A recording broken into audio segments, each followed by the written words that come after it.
open up your hearts to an unbelievable story. He was born to a life of privilege and, as the times mandated, rebelled fiercely when he was 19.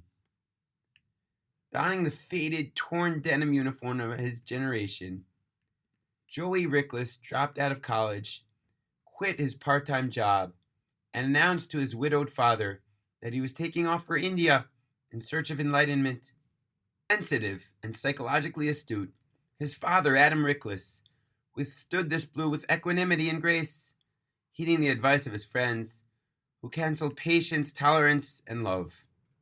Joey was acting normal for his age, they explained, and the storm would soon blow over. So Adam told his son that he understood he was testing his wings, carving out his own unique identity, and he assured him that he'd accepted the convulsions erupting in his life with sympathy and understanding. When Joey revealed one day that he had broken with his religion, his father snapped. Adam Rickless was a Holocaust survivor.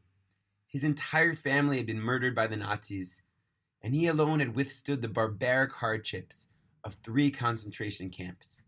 Upon learning that he was the sole survivor of his family, he had silently pledged that the religion his relatives had died for would not die with him. Although many survivors had come away with the opposite attitude, abandoning the religion of their youth in anger and pain, Adam's perspective had been quite different. To divorce himself from the religion of his murdered relatives, would be no less than a betrayal of their lives and death. In Cleveland, Adam had clung tightly to his Jewish traditions and religious rituals, carefully incorporating them into his family's day-to-day existence. He sent his children to Hebrew day school, took them to synagogue, and saw to it that they adhered strictly to religious law. He was proud that they had raised religious children who would carry on the family's heritage. But now, his own son was announcing that he was scorning this very legacy, making a mockery of his family's losses. Adam could countenance anything but this. "Get out of here," he screamed at Joey. "Get out of my home. Never come back. You're not my son. I disown you from my heart, from my soul, from my life, and never want to see you again." "Well, that's just fine with me," Joey shouted back, "because I never want to see you again either." In India, Joey traveled from guru to guru, seeking wisdom, spiritually, concrete answers to life's elusive mysteries. During his travels, he connected with Sarah, his female counterpart in many ways.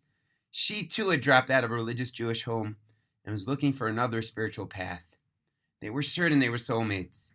They had been together for 6 years when Joey accidentally encountered an old classmate from Cleveland on a street corner in Bombay. Joey and Sammy embraced happily. "Unbelievable," they told each other. They were avidly trading the stories of their respective adventures when Sammy's eyes clouded and he said somberly, "Hey Joey, I was really sorry to hear about your dad." "My dad?" Joey repeated dumbly. "What do you mean?" "Oh my God, I'm so sorry." "Then you don't know." "Know what?" "Joey, your father died a couple of months ago." "No one wrote to you?" "No one knew where I was," Joey replied slowly, dumbstruck. "What did he die of?" "A heart attack." "Not a heart attack," Joey said, his eyes welling with tears. "More like a broken heart. And I'm the cause. I killed him. I killed my own father." "Joey, don't be ridiculous," Sarah murmured, touching his shoulder in compassion. "You had nothing to do with your father's death." "Sarah, you're wrong," Joey answered. "I had everything to do with my father's death." For a few days afterwards, Joey lived in a stupor, dazed with grief and remorse. He couldn't shake his overwhelming certainty the pain he had inflicted on his father had taken his life. In the back of his mind, he had always hoped for reconciliation. Somehow he had been sure that a loving reunion would one day take place. Now he would never be able to ask for his father's forgiveness, or return to the warm embrace of his love. And he would never have the closure, the resolution that he so desperately needed. "Sarah, I can't go on like this anymore. India tastes like ashes to me. I know you'll think I'm strange, but I have to go to Israel." "Israel?" Sarah said. "Why do you want to go to Israel?" "I just feel a pull. I can't explain it, Sarah, but I have to go." "Okay." So we'll go, she said unhappily. When the plane landed, Joey turned to Sarah and said, I want to go pray.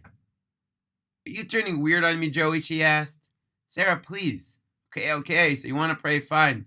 You want to go to a synagogue? No, Sarah, I want to go to the wall. It's the only remnant left of the first and second temples, considered the holiest site in Jerusalem. People believe that God's presence is stronger there than in any other place in Israel. It's where people from all over the world go to pray, to petition God, to ask for miracles. What I want to do is pray for my father's forgiveness. Okay, Sarah said, let's go. But I have to tell you, I don't like the direction you're taking. Sarah, why don't you understand? I understand only too well, Joey. I understand you're not the same Joey I knew all these years. You used to laugh at all this junk with me. And now you want to go pray at a wall at the Kotel? Look, Sarah, I'm in pain. I love my father. He's dead. I feel like I killed him. Why are you making this hard for me?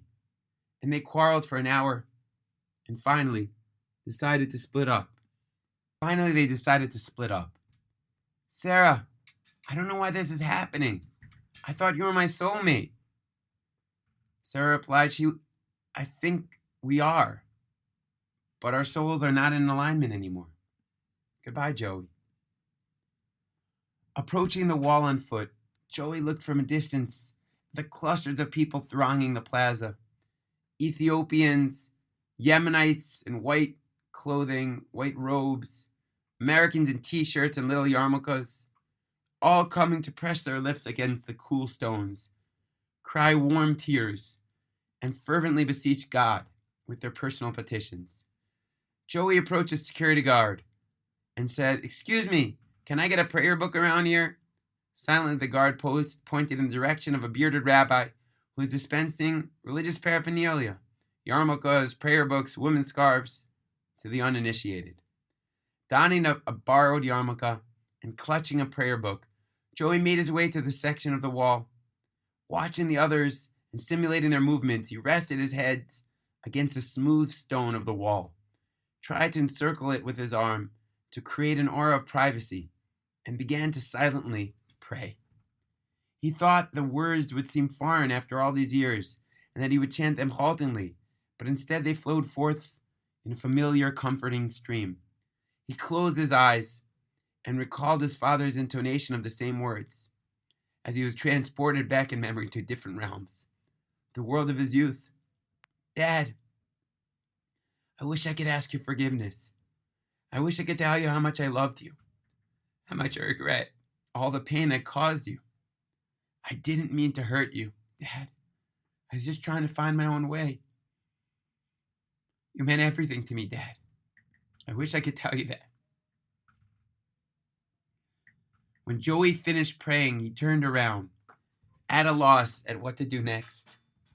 And then he observed people around him scribbling notes and inserting them into the crevices of the wall. Curious as to what this behavior meant, he approached the young man and asked, "Excuse me, why are so many people putting little pieces of paper into the cracks of the wall?" "Oh, these are prayer petitions." "Kvitlach," the youth answered. "They're prayers. It's believed that these stones are so holy that requests placed inside of them will be especially blessed, especially heard by God." "Can I do that too?" Joey asked. "Sure, but be warned, it's not so easy to find an empty crevice anymore. Jews have been coming here for centuries to ply God with their prayers." Joey wrote, "Dear Father, I beg you to forgive me for the pain I caused you. I loved you very much, and I will never forget you. And please know that nothing that you taught me was in vain. I will not betray your father's death, your family's death. I promise." When he had finished writing the note, Joey searched for an empty crevice. The young man had not exaggerated. All the walls' cracks were filled, crammed, overflowing with petitioners' notes, and it took him a very long time to find an empty space. But it turned out not to be empty after all. When he slid his own small note in the crack, he accidentally dislodged another that had already been resting there, and it fell to the ground.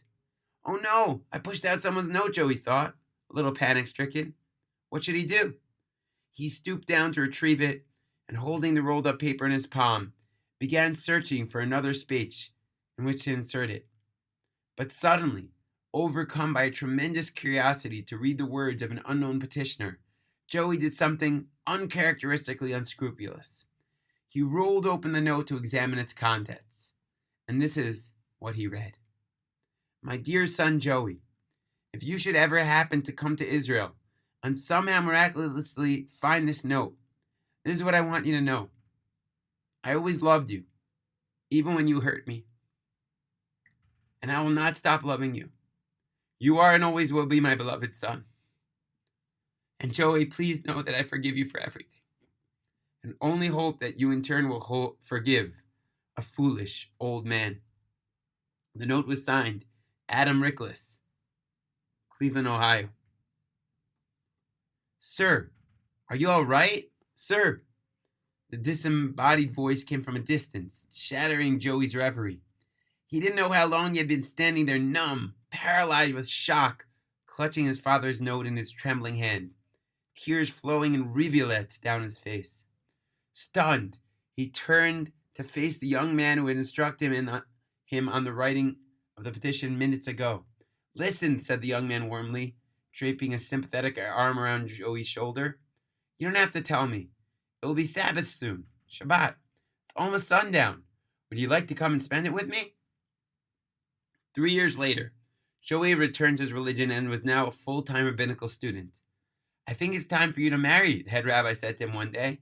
My wife likes to play matchmaker, and she says she has a perfect girl for you.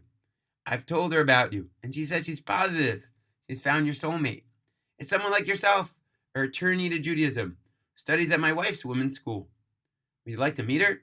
Come to my house tonight for dinner, and she'll be there.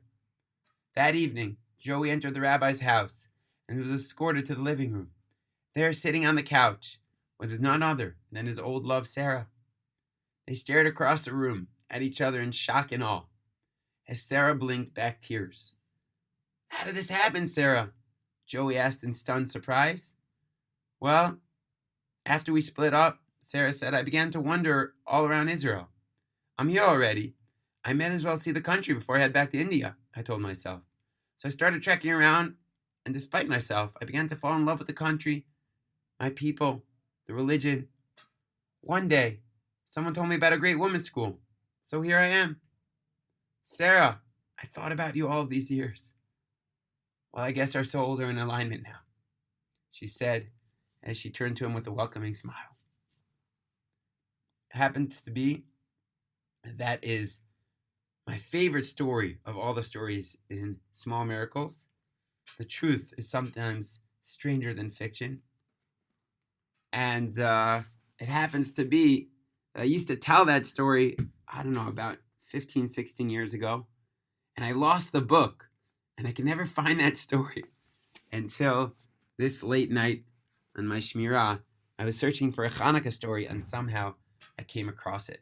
So I hope you enjoyed, and I hope it opens up our heart to understand the power of sincere prayer to Hashem, and that our Father in heaven, no matter how far it seems we have gone from Him, He loves us so much, and He's always just waiting for us to come back and turn to Him. Have a beautiful night.